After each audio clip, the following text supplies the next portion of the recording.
মুহাম্মাদুর রাসূলুল্লাহ।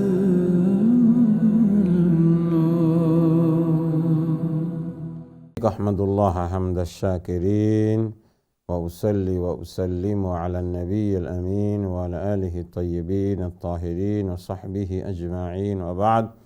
আমার সম্মানিত ভাই ও বোনেরা, আসসালামু আলাইকুম ওয়া রাহমাতুল্লাহি ওয়া বারাকাতুহু।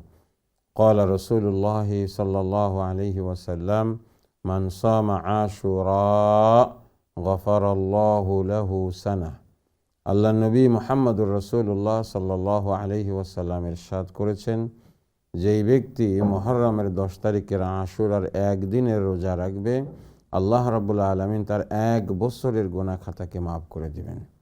আমার ভাই ও বোনেরা, নিশ্চয়ই আপনারা এর মধ্যে নোটিস করেছেন যে আমরা নতুন হিজরি বছরে প্রবেশ করেছি।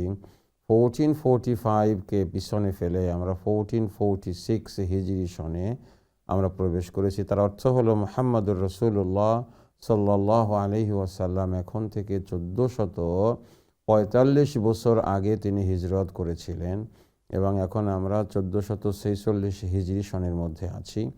আল্লাহ তাআলার কাছে আমরা দোয়া করি, আল্লাহ তাআলা যেন আমাদের এই বছরটাকে গত বছরের চেয়ে যেন ভালো করেন।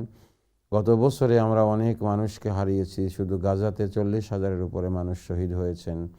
বিভিন্ন অসুবিধার মধ্যে দিয়ে উম্মত গিয়েছে। ইয়ামানের সমস্যা, সিরিয়ার সমস্যা, রোহিঙ্গাদের সমস্যা, সোমালিয়ার সমস্যায় জর্জরিত আমরা ছিলাম গত বছর। আমাদের এই বছরটা যেন আল্লাহ রাব্বুল আলামিন সমস্যা থেকে আমাদেরকে বের করে আনেন। সারা দুনিয়াতে যে পরিবর্তন হচ্ছে, এই পরিবর্তনের মধ্যে আল্লাহ রাব্বুল আলামিন যেন এই উম্মতকে সুইটেবল লিডার যেন আল্লাহ তাআলা দান করেন এবং আমাদের গত বছরের চেয়ে এই বছরটা যেন ভালো হয়। আল্লাহ তাআলা যেন আমাদের গত বছরের গুনাহ খাতাকে মাফ করেন এবং এই বছরে যেন আল্লাহ রাব্বুল আলামিনের ইবাদত এবং আল্লাহ এবং নবীর ইতাআতের মধ্যে আমাদেরকে থাকার তৌফিক দান করেন। আল্লাহ নবী সাল্লাল্লাহু আলাইহি ওয়াসাল্লাম সাধারণত দোয়া করতেন, আল্লাহুম্মা ইজআল ইয়াওমানা খায়রাম মিন আমসিনা ওয়াজআল গাদানা খায়রাম মিন ইয়াওমিনা ইয়া রাব্বাল আলামিন। হে আল্লাহ, আমাদের আজকের দিনকে গত দিনের চেয়ে তুমি ভালো করে দাও আর আগামী দিনকে আজকের চেয়ে তুমি ভালো করে দাও। আল্লাহ তাআলার কাছে আমরা এই দোয়া করি। আশুরা আমাদের কাছে আগত। আমরা হিসাব অনুযায়ী উম্মুল কোরা ক্যালেন্ডার অনুযায়ী রবিবারে প্রথম মুহররম আমরা হিসাব করেছি। Sunday was the first of the Muharram.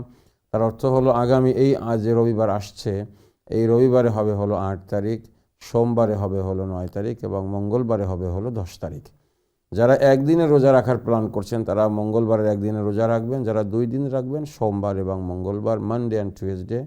আর যারা 3 দিন রাখবেন তারা সোম, মঙ্গল এবং বুধ 11 তারিখ পর্যন্ত রোজা রাখতে পারবেন ইনশাআল্লাহ।